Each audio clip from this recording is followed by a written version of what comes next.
Hello, everyone. Welcome to our wonderful debrief stream. I'm just gonna dingy that a bit so that we all fit a bit nicer on the screen now that we're all here. I can actually adjust for size. Welcome to our wonderful debrief end of campaign stream here for the Monsterhearts Rooksville Chronicles. God, this campaign has been absolutely wonderful to run for you guys. I've had so much fun with this game. Getting to bring to life these NPCs that we created together at the beginning and create this wild story that went so many places that you just can't have predicted where it would go at any given point. Um, for those who are watching, if you have been keeping up to date with the stream, just note that we probably will be doing some questions that might be very spoilery. So if you are not up to date, just be warned. This is your spoiler warning for the stream. But for those who are, if you have any questions that you would like to ask any of our wonderful players or myself, please do throw them into the chat and we will answer them.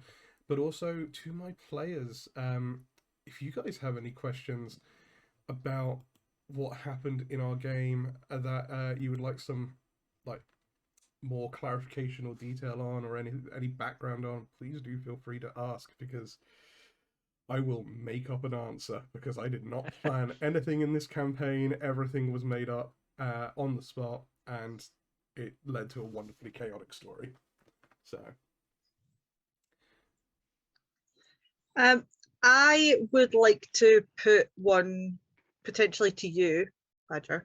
What would have happened if any of our characters had slept with Poppy or one of her crew? You would have been brain slugged. But then, like, how would that have actually worked though with our characters? Because obviously we all sort of had a kind of monster. Yeah, it's a thing, right? So the thing is with the way that Poppy's ability works, when she sleeps with someone or any of her crew sleeps with someone, they gain the one of them condition. And because of how we worked it between myself and Sarah, how we worked it and how it would work is that condition was conditional on the brain slugs. So it would have the character would have been brain slugged. We would have basically have had to have talked outside of the game to kind of see what that would mean for the character, what their like any shifts in their personality would be, what their like what their new motivations would be, and all that stuff. So I tried so hard.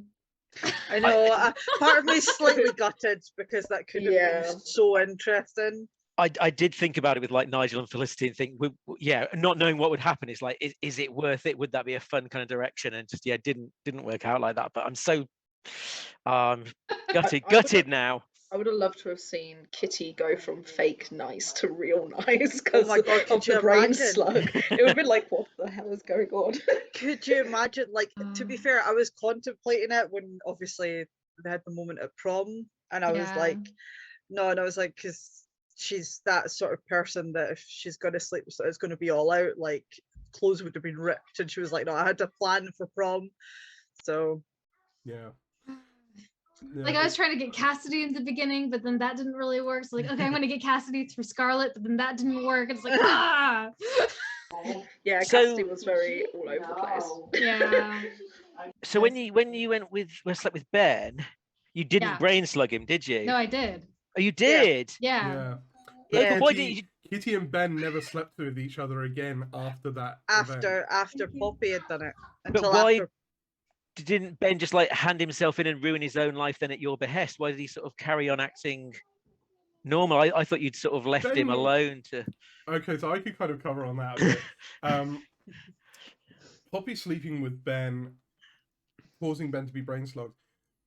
Ben's such a strong connection to Kitty, who at this point had established herself so antagonistically towards Poppy. Ben was kind of like meant to be this inside man on the operation. But Ben was brain slugged during that, and it only really came out when at the prom, when the shit hit the fan at the prom, and he grabbed and tried to restrain Kitty. And honestly, that was kind of also Poppy's plan, was that she's going to get Ben, she's going to destroy his life, and whatever happens after race is like she's wins either way. So she kind of let him go at that point because he served the purpose. Yeah. So yeah, I mean that's fair. Fair enough. Yeah. That's everything was about usefulness to Poppy. There was no emotional attachment to anything. It was all strategy. All the slugs. Yeah. All the slugs. Presumably there were other mechanisms of getting brain slugs other than just sex. Yes. Yeah. That was the slumber party, was essentially bringing someone into the fold and getting close enough that she was able to. Oh, I totally thought it was an orgy. I 100% thought it was an orgy. I 100% thought that's what you went with. It was like a full-on slumber party orgy. I mean, you know, spread it all around. I mean, No, we talked about Badger and I talked. It was like, I feel like there needs to be other methods. Yeah. It was discussed, and it makes sense that that the easiest way is to do the transmission sexually, but at the same time, there has to be other ways for it to work as well.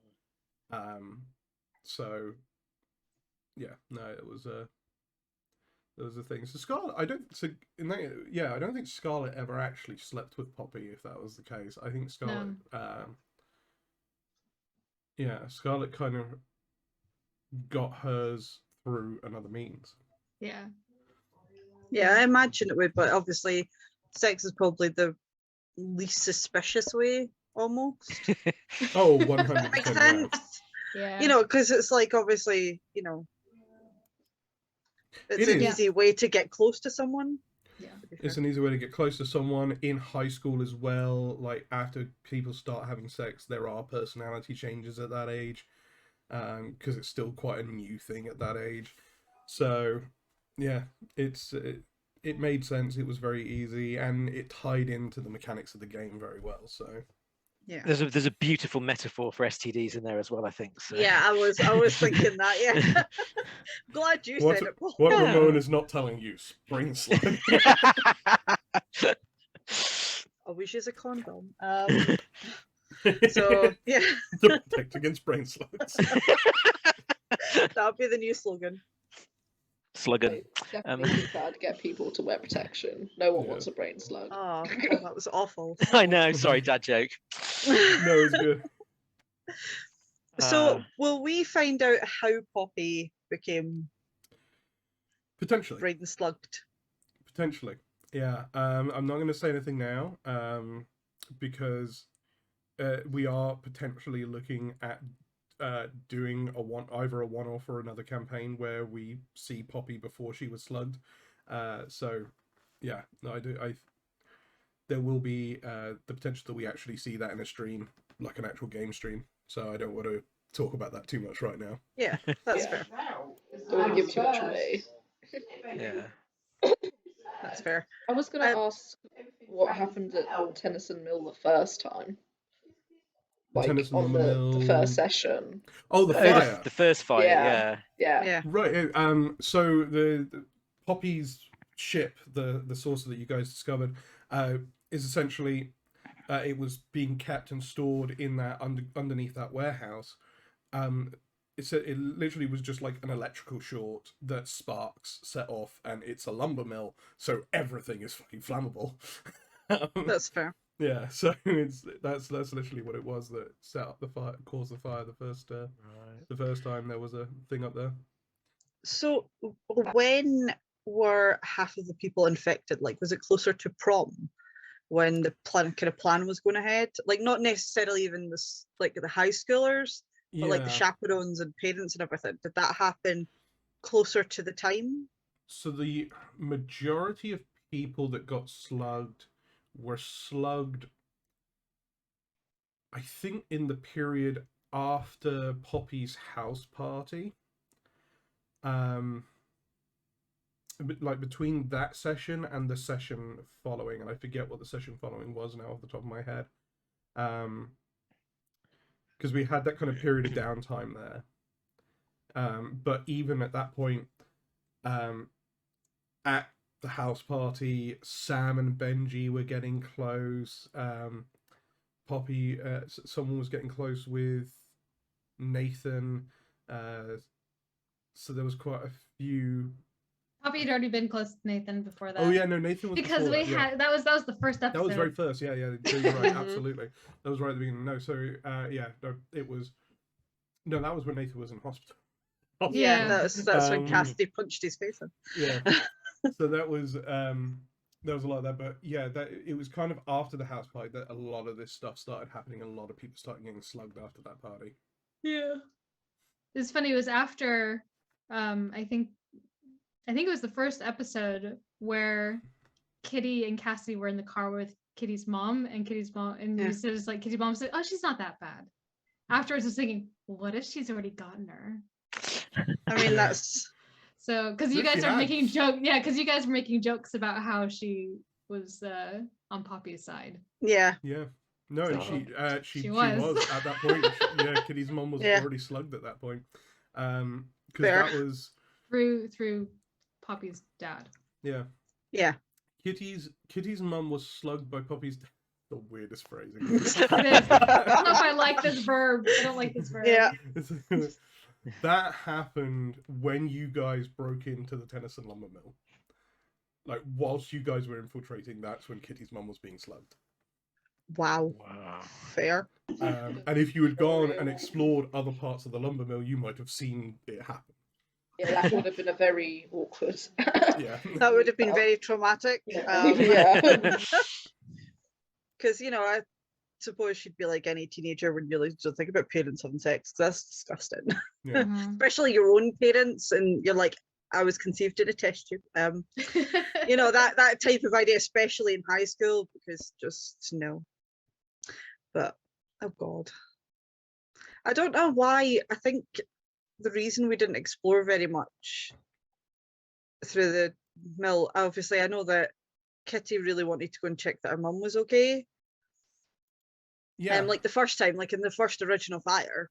And then obviously, when Cassidy was like, "Oh, it smells funky," and then at that point, the second time when Jessica came into it, and Kitty was like, "No, I just want to get this and get the fuck out because I want to get away from her." So yeah, absolutely. But I don't think you didn't really explore much the first time, because you also just had a place that you wanted to go, which was that one warehouse. And then Jessica had just shown up as well. So Kitty was like, "No, we're not exploring, because exploring means spending more time with her." And with someone really awkwardly flirting with her. Which was really funny from a player perspective, but as the character, Kitty was like, "Oh my god, just kill me now." Yeah. Or kill someone now. I could imagine that. Yeah. Being in that situation, just someone's really awkwardly, badly flirting with someone, you just got to watch. Yeah. Just like, oh no. And I will say, like, I know I've said this to you guys a lot, but for anyone who's watching who hasn't heard this, this is a testament to just how improvised this campaign was. Until Fee and Days had mentioned Jessica just in passing in like the scene, like the episode before the Tennyson lumber mill thing, like just as you guys mentioned her then, that is the moment Jessica was created. Jessica did not exist before that moment.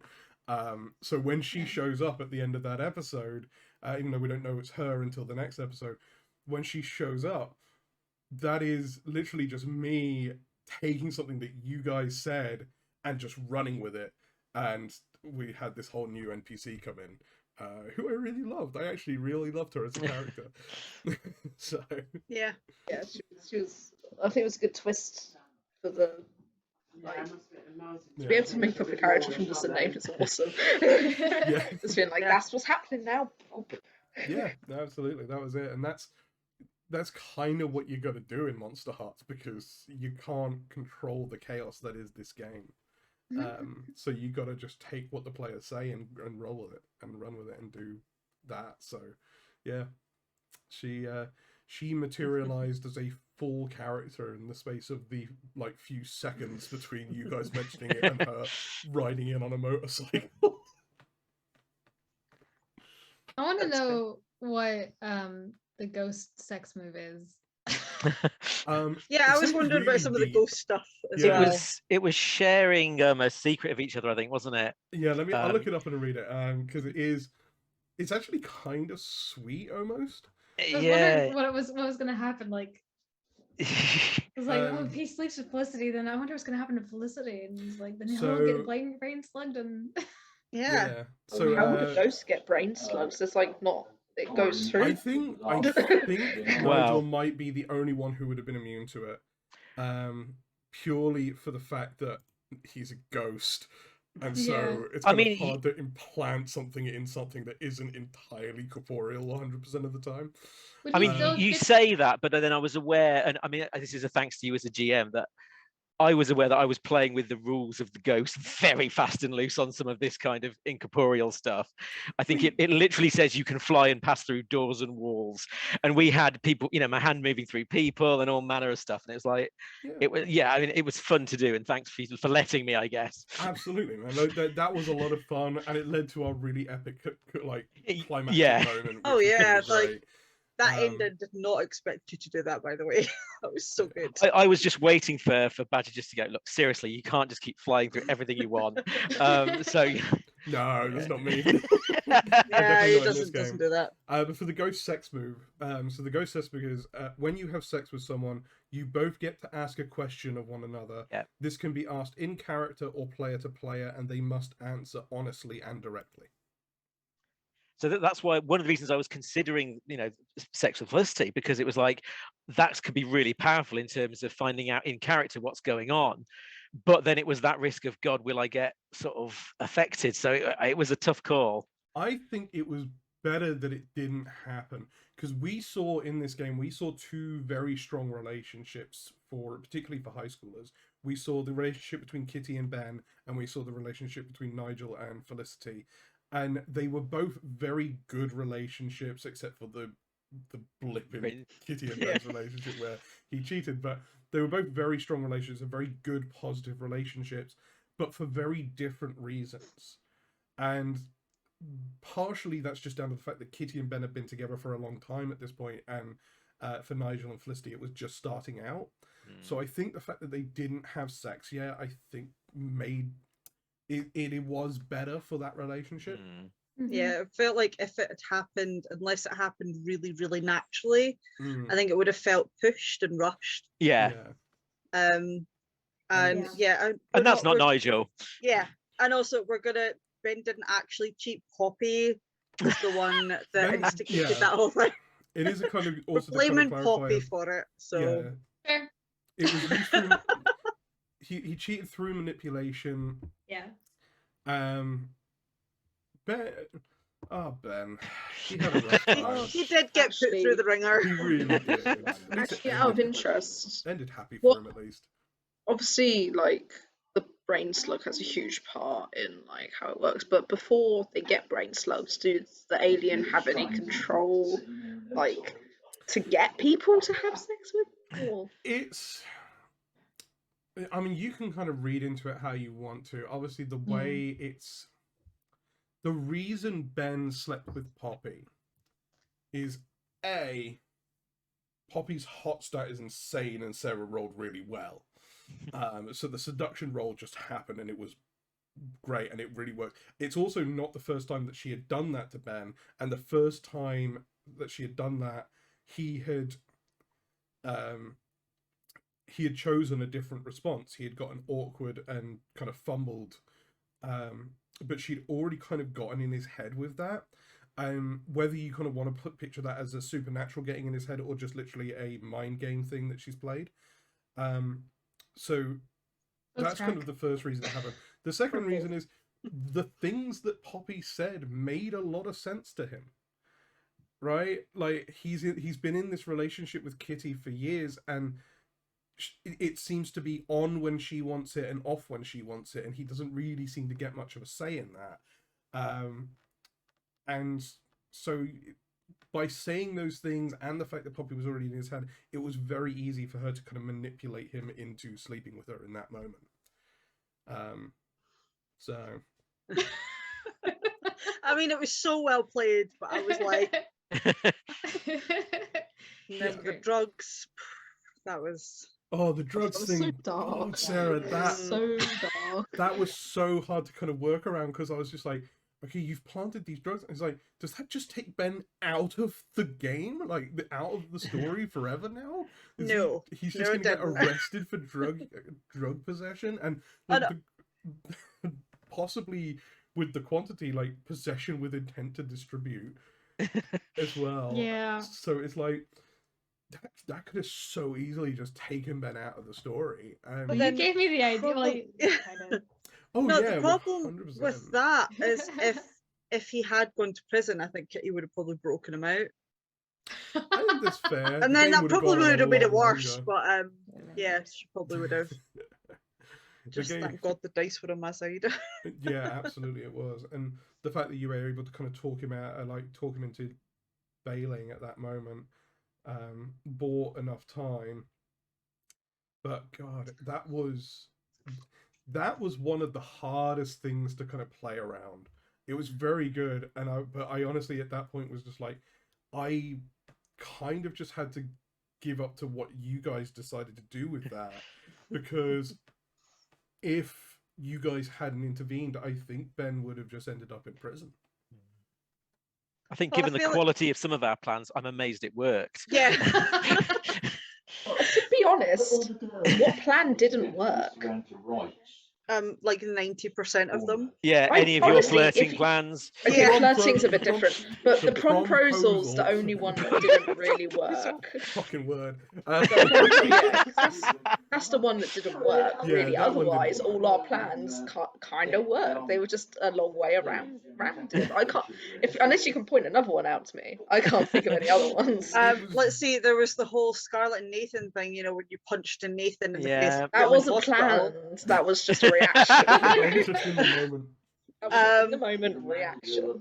To be fair though, we didn't actually, the plan originally to go to the lumber mill, there was a spanner in the works in the way of Jessica arriving, and then Nigel managing to sneak up on me when I was werewolf and like almost killed him for a second time, if that's such a thing that's possible. Ghost is such a weird one, because I almost feel like it's not. I feel like Ghost is like the one class that really can't just die again. Maybe Ghoul. I think Ghouls are undead in this game as well. It's interesting though, because I went into it, and even up until halfway through the final episode, wanting Nigel to die at the end, and wanting him to either peacefully or otherwise kind of go, I've not got a life.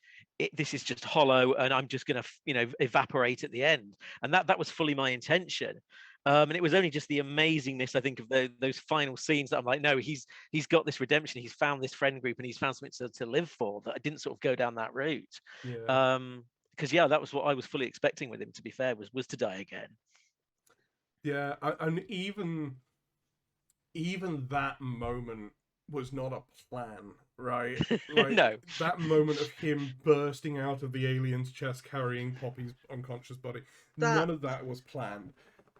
Again, like everything just in the moment, really organically happening. Because at that point, I suspected that what you would do was go to the tannoy, the intercom system, because that made sense, and it was very like that would be a very logical thing to do. But these are high school teenagers, and it's a chaotic environment. So of course you didn't do that. Of course you flew ghosted into the chest of the creature. There was a bit of me, I think, that still had kind of 5e thinking on, of like 6 seconds for everything. It's like, by the time I've got to that room and got to the tannoy and got back, that's way too long. This fight will be over. So I felt I needed to do something like immediate and in the room, and fully expected to die doing it. That is awesome. The 5e thinking thing is such a funny thing as well, because because I've run this system quite a few times now as one shots, and I think all of you except Paul did play the one shot that I did, but in different times. And there was one group, and I forget which one, but there was one group that I ran that for, where a part of the setup for that was that you'd go down to this area where it was like a big sinkhole, and there was a big like ledge, and someone from the classroom would fall off the ledge and break their leg, and then they would like have to call an ambulance or something to come and get them. And there was just one group that were like, no, we're not calling the police, we're not calling the ambulance, we're not calling the fire department. Who has rope? It's like, guys, you're high school teenagers. This is not D&D. You do not have rope. I think that was my group. That was your group. Yeah, that was not us, Sarah. I think that we were literally like we were drinking underage drinking in the van. Maybe we could just like. I think I was busy stealing somebody's boyfriend at that time. Yeah, you were. You were stealing Rory's characters. Yeah. In that moment. Because I mean, I was playing Poppy, so. Yeah. I think our thinking on that one was like, we're underage kids. If we call the police, we're done for. Get rope. I'm pretty sure that what we did was we managed to phone obviously for help, and then everybody scattered. Yeah. Like everybody just left them. Yeah. Down in Called the for help and then sinkhole. left. Yeah, just in the sinkhole with a broken leg, and we were all like, it was funny because that sinkhole with a broken leg girl in R1, she did not get a break during R1. I had whacked her in the face with a dodgeball already in that game as a werewolf, so that was a hard pelt. She got beaten the shit out of in our game. And then she fell into the hole as well. She got battered in that one. I think with that setup, I always made it the NPC that would fall into the ditch was the one that it would be the most like awful for. So obviously like falling into a ditch and breaking your leg is horrible for everyone, but I was like, this is going to be whoever is like the most manicured, like prissy, really just uptight girl. That's the one who's going to fall into the pit of dirt and break their leg and find the tattered remains of this guy's sports jacket. That's the one. So every single time it was always just that character, and because it was that character in your game, yeah, she'd been pelted in the face with dodgeballs and all sorts of shit. Was you the one that we also had? What was it? Was it Doug? Yeah, I believe so. Because we had, it was me. I can't remember the other girl that was in it, but she was playing like, was it the Hollows? Like the imaginary friend. And a lizard person. I remember that was such a good one. Lizard person. It was that was a really great. That was a really great one. That ended in such a cool way. But yeah, anyway, these were kind of like one shots that I did, learning the system and prepping the system, and then it kind of led into what we did in this game. So it was good to do all those things. This is the list of all my crew by the end. And all of them had strings. I had 3 strings on Ben. Yeah. I'm just looking at my character sheet. This has survived the past several months. I mean, bonkers. Yeah, Monsterhearts. I mean, all Powered by the Apocalypse character sheets are just wonderfully simple. Yeah, it's good. And you gotta love that. Yeah, if anyone who's watching also, like I said, if you do have any questions for us about the game, please do feel free to pop them in the chat and we will answer them. I do want to share one thing that never ever came up. Yeah. Poppy's mother has a bespoke interior design company. Yeah. And its name was In Your Face. Oh, wait a minute, In Your Place. In Your Place. In Your Place was the name of it. It did not come up. We didn't see a huge amount of Poppy's mother other than I think her just like making snacks and stuff for people. Yeah. I feel like there wasn't a lot of adults involved in this game. It really wasn't. Mr. Lillard was the only one. Also, bonus points for anyone. I'll say it now, but bonus points for anyone who watched who picked up on Stuart Lillard and what that was a reference to. Because I was very proud when I put that little Easter egg in there. But for anyone who was watching, the teacher's name, Mr. Stuart Lillard, Stuart is the name of the character that Matthew Lillard plays in Scream.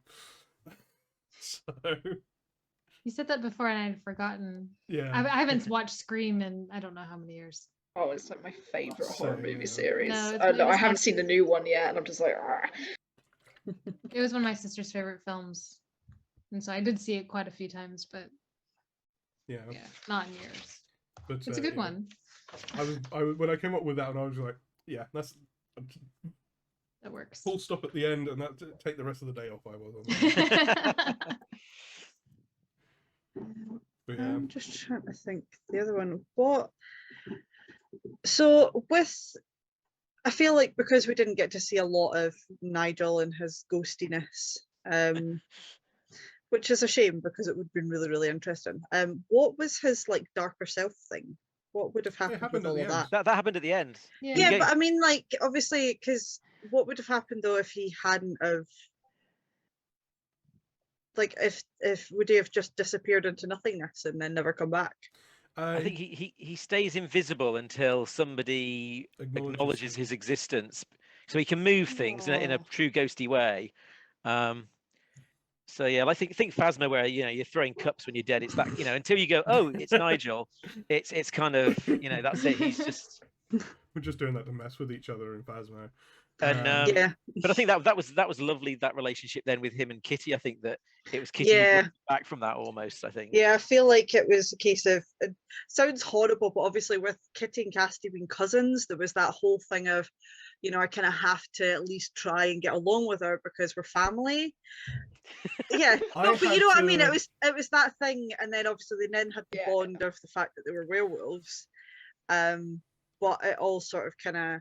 Yeah, I will say I did cheat a little bit because once you'd made that decision to go inside the alien and do all that whole thing, and that started cogging in my brain, there was a moment where Kitty shouted for you, and I was just like, just gonna pretend that didn't happen so that we could still have this really epic moment. So I did cheat that a little bit in that moment. But I mean, it kind of made sense because it might have been he might not have heard because of all the chaos. Because do you remember at that point, Katie was, I think she was getting like dragged across the room by her throat by the blinking poppy monster. Yeah, I just imagine like all the hands just like grabbed onto you and just like slammed you into this pile of slugs. And I feel like she was very much trying to scream for some, because obviously, as the werewolves were doing werewolfy things. And she couldn't obviously see Nigel, so it might have been that she maybe did scream and nothing came out because she got body slammed into the floor. And for Tony's question there, is that why Nigel's parents barely acknowledged him in the first couple of episodes? I mean, it's not even the first couple. Like Nigel's parents never really acknowledged him all that much. So it's probably more tragic than that. I feel, isn't it? It was just It's a tragic thing because obviously the whole backstory with the character when you play as a ghost is that you were dead, but Nigel's spirit remains and is present enough and corporeal enough that he can still kind of exist and have a life like that. But because his parents are just they were dicks. His parents are dicks. Yeah, such dicks. Like they're so neglectful, just pay no attention to him, don't really even acknowledge his existence so much.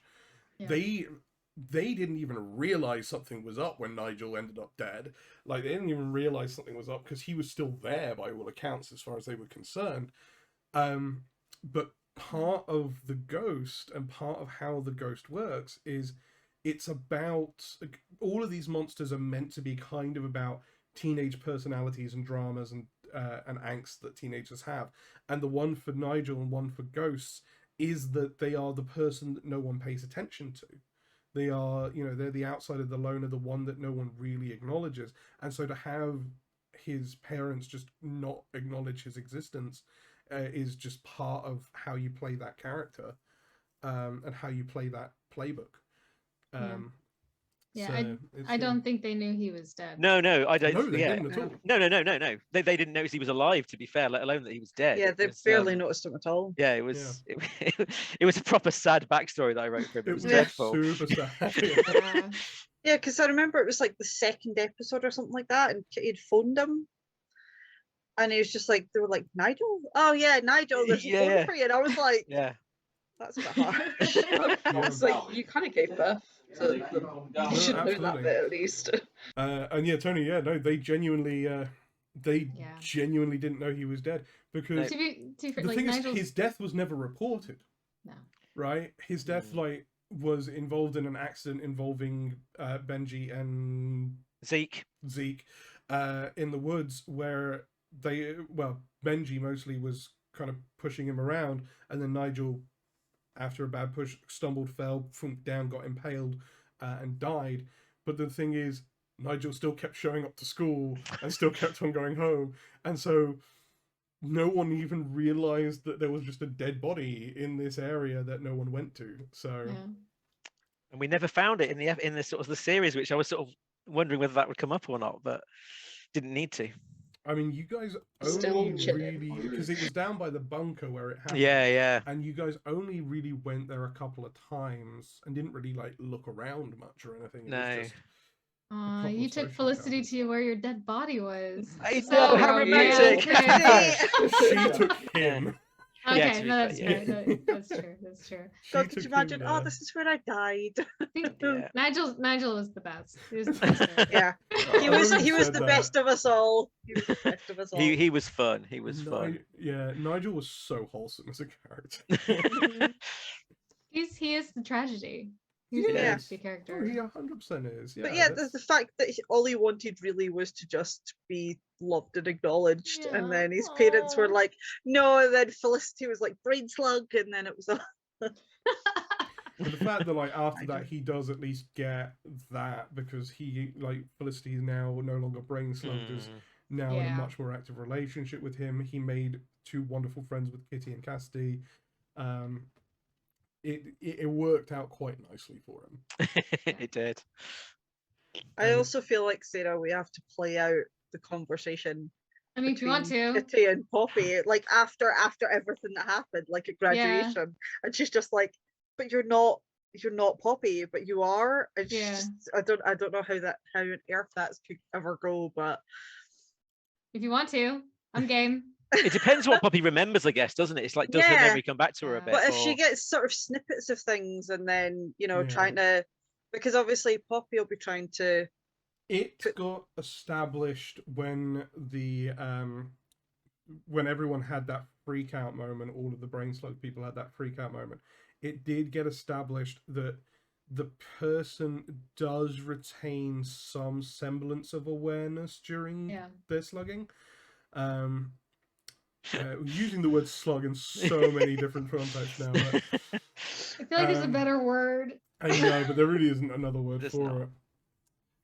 Because we saw Felicity give Nigel information that only the version of Felicity that was brain slugged knew. Yeah.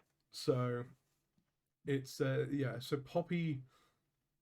Poppy's memory took a little while to come back, but eventually her memories did start coming back to like what had kind of happened during all that time. And then she goes into therapy. And then she goes into therapy. Understandable. Yeah. But yeah, because I feel like Kitty didn't know Poppy before she got slugged, so all she ever knew was like mean Poppy.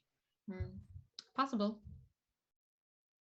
I mean, how long were you at the high school for? Because you moved. I mean, by that point, it probably would have been just before, like just after, because you said she'd had it in what, about 2 years? That's what I was thinking. Yeah, so I think she'd been there for just under that. I think you've been there a year or so, hadn't you? Yeah, been about maybe a year and a half. Yeah, so I think when we known. Because Cassie came halfway through the year. I was literally like, you moved a year before me. Yeah. To the town, and I followed a year after. I think that's what we discussed. I think so it would. Yeah. On the side, I think I had said after we had gone off the stream last week that I think Poppy, after everything, she probably would have tried to make her friendship with Felicity again. I almost feel like they were friends before everything happened. Yeah, I think that's fair. Like, yeah, I mean, it would make sense, because obviously Flora hated Felicity, and I feel like if they weren't forced together, I don't think she probably made an effort with Flora. No. Yeah.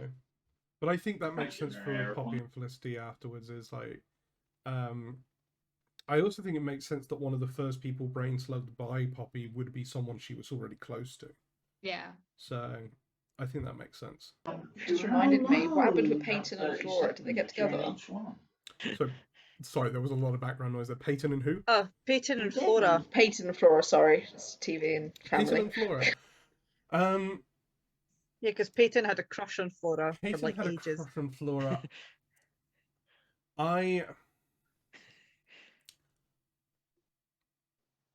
Honestly, I don't think so. I think it kind of ended at a crush for them too, at least.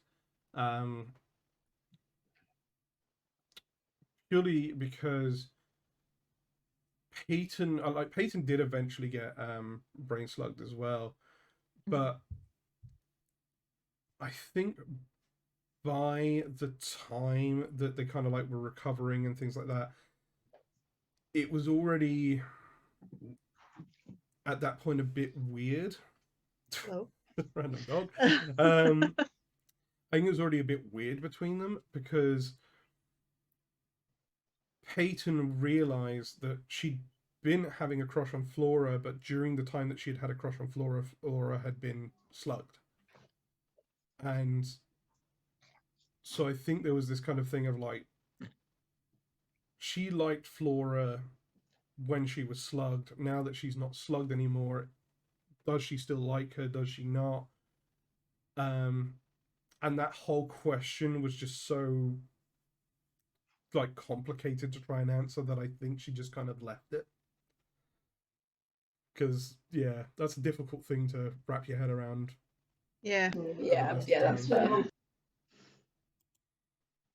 But I do also like the fact that Jessica and Cassidy got a happy ending, although I feel like they definitely needed therapy to work through the whole Jessica turned you into a werewolf by attacking you thing.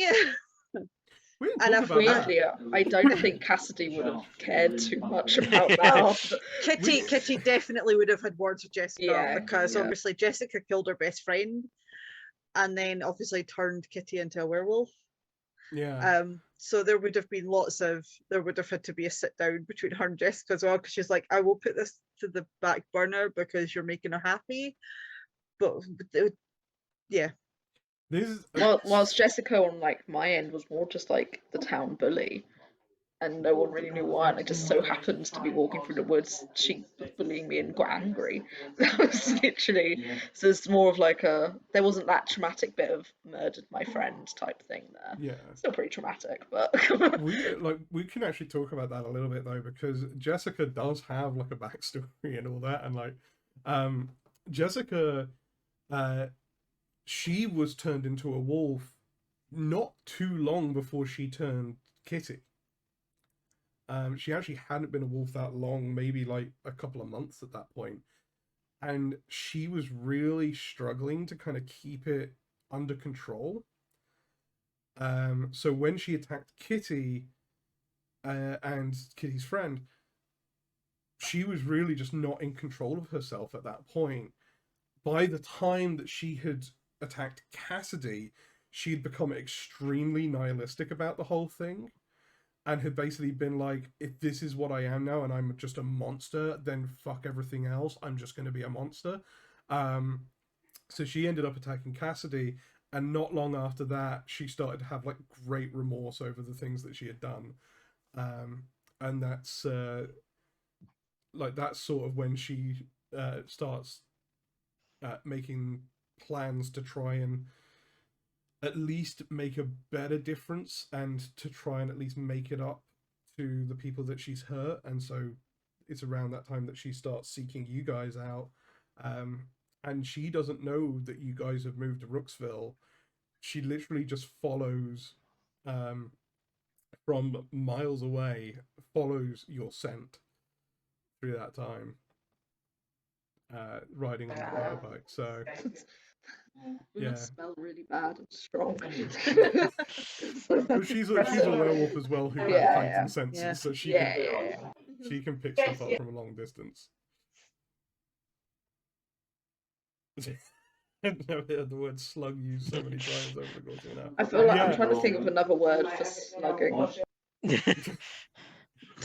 No, like not only used so many times, but in so many different variations. We've had slug, slugged, and slugging, which is, it's not traditional verbs. No, it's No. slightly gross. Yeah. Still honestly can't believe that I decided to catch one as it came out of Nathan's nose, but we're just Yeah, that was That was really funny. It was really funny, but I was like, why would I do this? Because me as a person, I would never have done that. But you know, Kitty is a different woman. There is a thing. There is a thing, and I know that therapists kind of deal with this on occasion. And if you ever watch like Cinema Therapy on YouTube, which is a wonderful channel, they kind of talked about it on an episode where they were dissecting Frodo in Lord of the Rings, called Radical Acceptance. And it's basically like when you are put in such an extreme circumstance that is just like so utterly far from your reality, and you are stuck in that place, you can accept more or less anything. And you will do things that you just didn't think you could do or would ever have to do, purely for the fact that this is just, for this moment, this is your new reality, and you just have to deal with it. I've vastly oversimplified that and probably misrepresented that in a great way, but that's the general gist as I understand it. Like, so yeah, in that moment, like, no, you wouldn't think of pulling a brain slug out of someone's nose, but if that was your reality, that is something that potentially, that it makes sense for the character to do that. Yeah. More like an impulse. It's just like, crap. Yeah, basically it was very much a, oh my god, it may still be alive, we need to catch it, and then just like a pull it out and put it in the tub. Yeah, I was as grossed out saying that as it was. See, I also have the question of like the slight science behind how this slug gets in. Is it like an egg and then it goes through like we said, an STD, and then it just grows? See, in my or brain, is it? Have you ever seen The Wrath of Khan? No. I was thinking Slither. If anyone's ever seen Yeah, that. I haven't seen that. Is it like Alien? That's the one I've seen, where he kind of attaches it shoves its eggs with the in, face hugger, and then it goes. Sure. No, it's much less clean than that. It's literally, yeah, the slug is released and it finds The main orifice. question was, is it an egg? I guess. No, it's a fully formed slug. Oh, ow! It's a Why? it finds an orifice that it can climb into, and it climbs into it. Yeah, definitely Slither. That was what was going through my head when it was brain slug, and I was like, ugh. Ow. That must hurt. Oh my Probably days. not. I feel like it would. Depends which orifice it's going through. It's kind of like, when a mosquito has like the saliva that's numbing. That makes me feel a little bit better about the situation, I guess. It has a little bit of numbing Numbing slime. Yeah. My dick hairs a little bit, enough that it'll make sure it doesn't hurt too bad as it goes in. Well, it's not helpful if they're screaming. Yeah. That's true. That is true. Yeah, it's yeah. I mean, it's definitely not a pleasant experience getting slugged.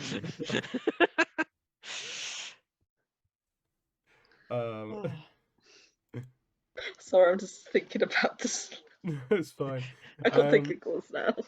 No, we got about like 8 minutes left. So if there are any last questions from the audience or from you guys, please do feel free to throw them out.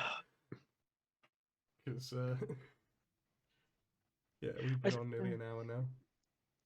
I guess for Sarah, I'd be curious to know, would you have liked one of us to have sort of early days come onto your side so it wasn't so 3 against 1? Because as much as it was fun to role play, I felt kind of it was very unevenly balanced and you were sort of out by yourself? And I don't know, would it have been nicer to be 2 and 2, or?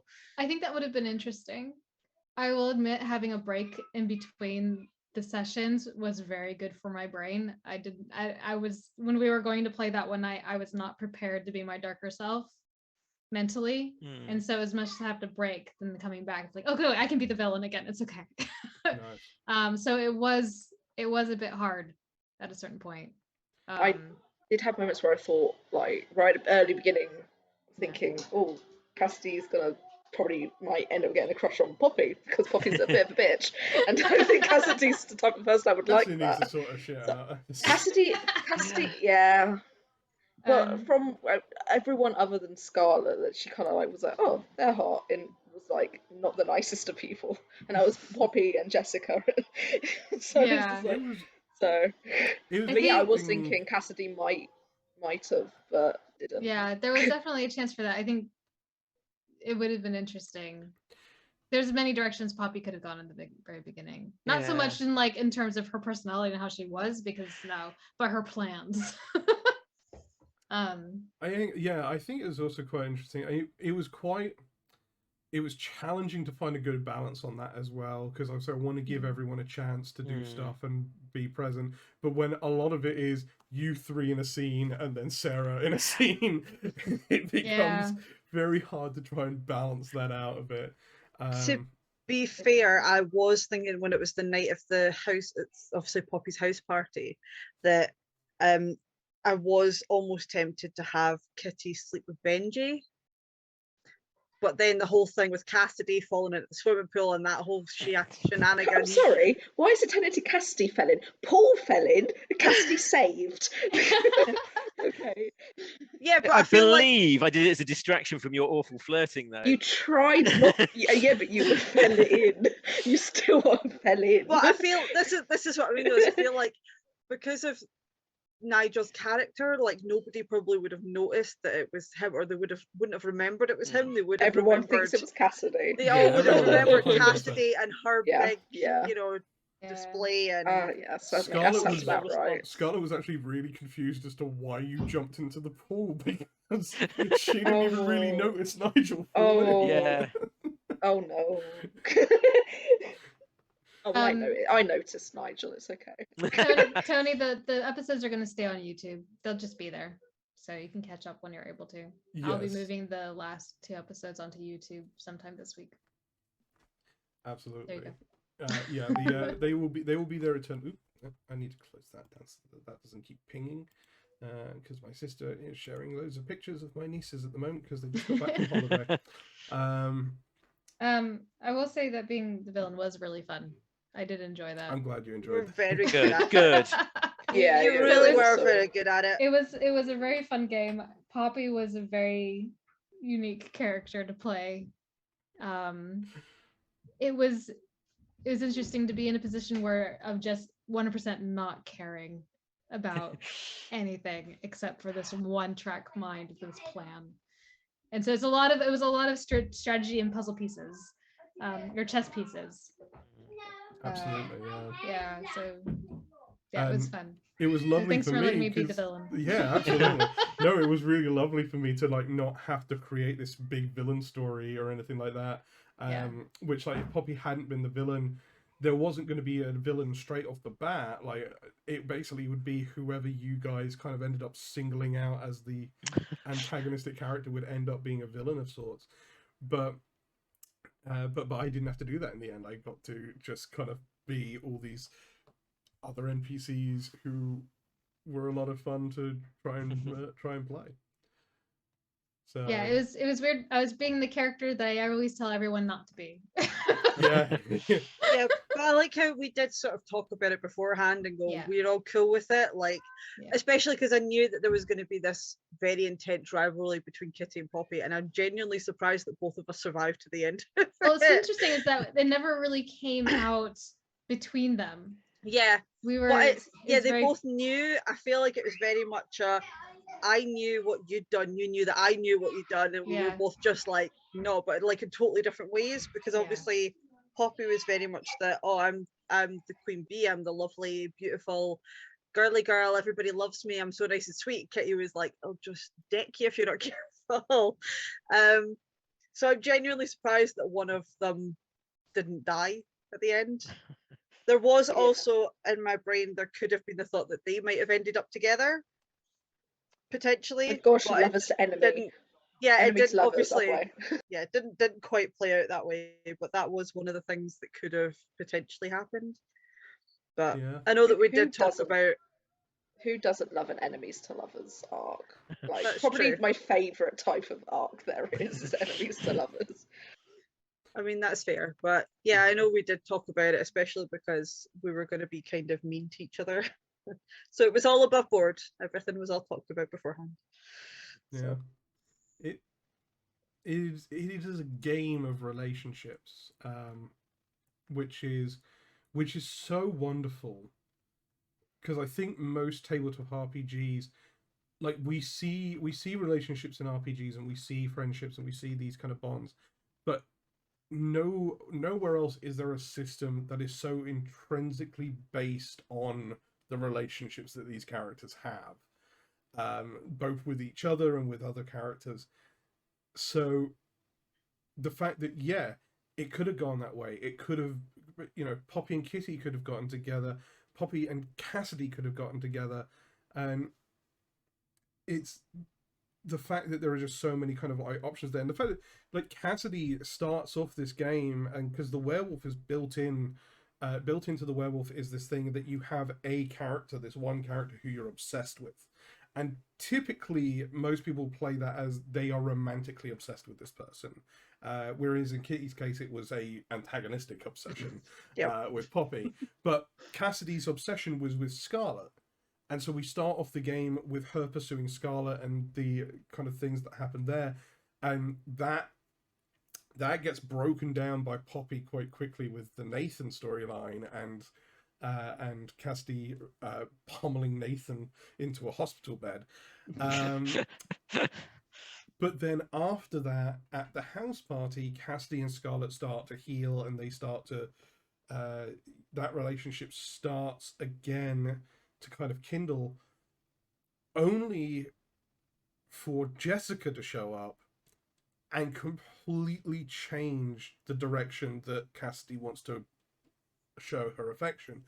And it was literally Jessica showed, Cassidy became obsessed. Literally the minute she saw her, she was like, "Yep, that's sort done." Who, Scarlet? Who?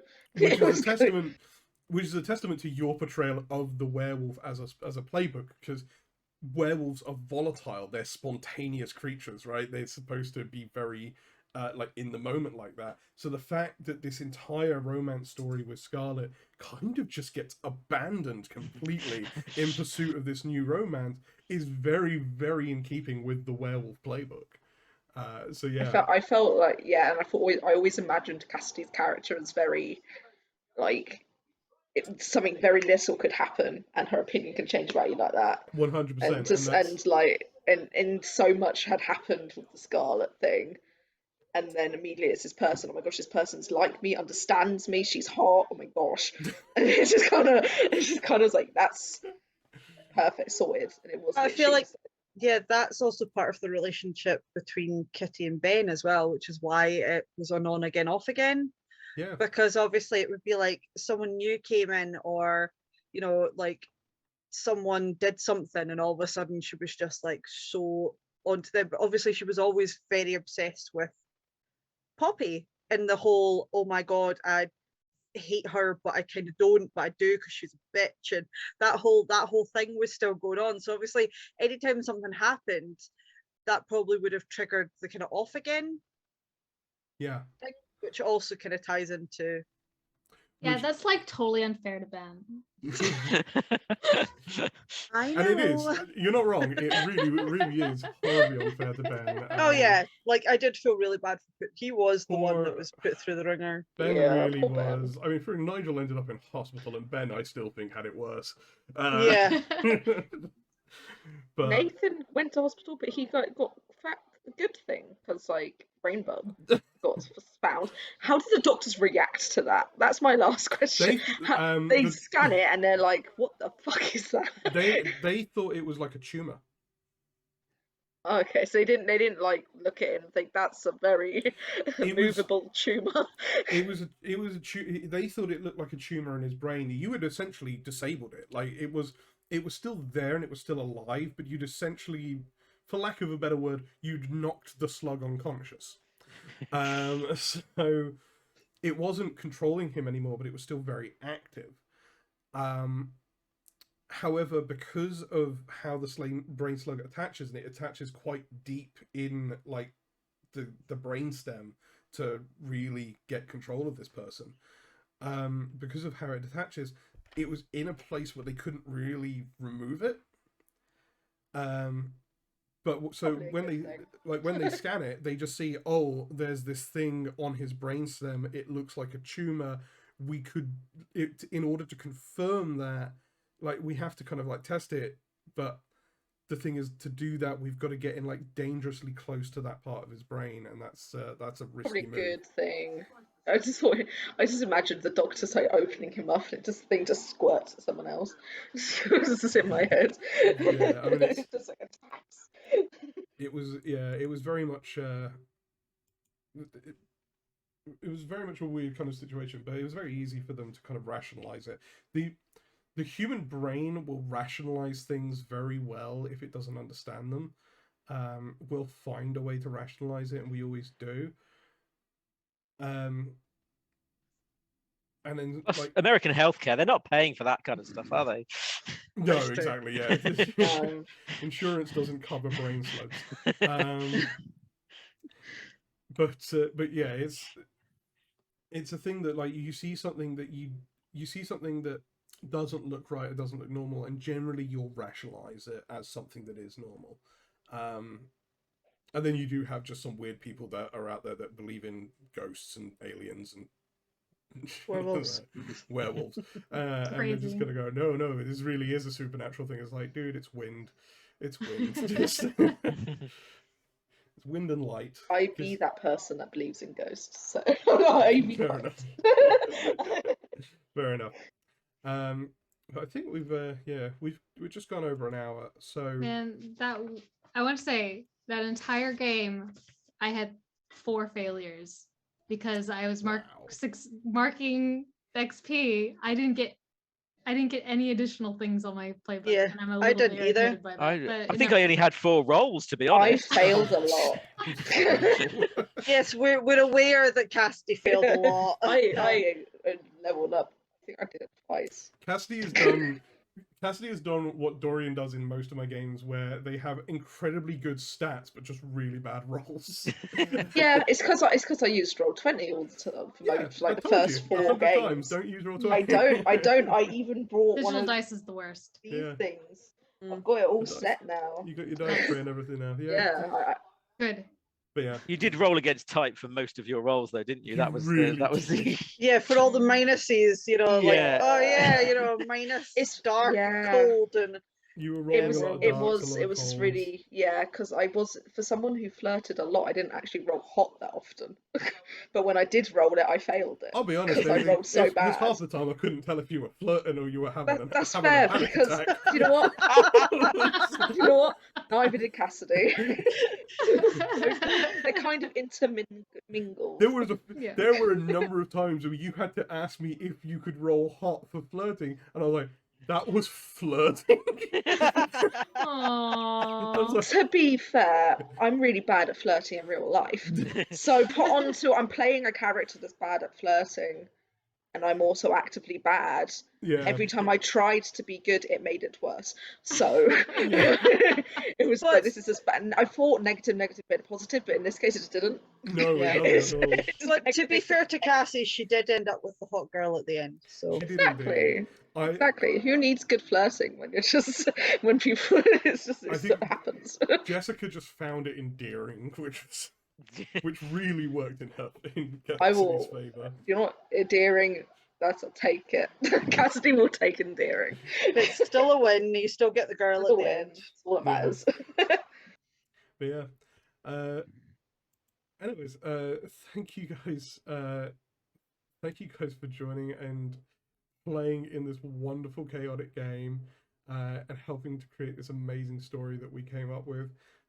Thank you guys who are watching for tuning in and checking out this story as we've told it, and being there for all this incredible drama, and for joining us today for this debrief.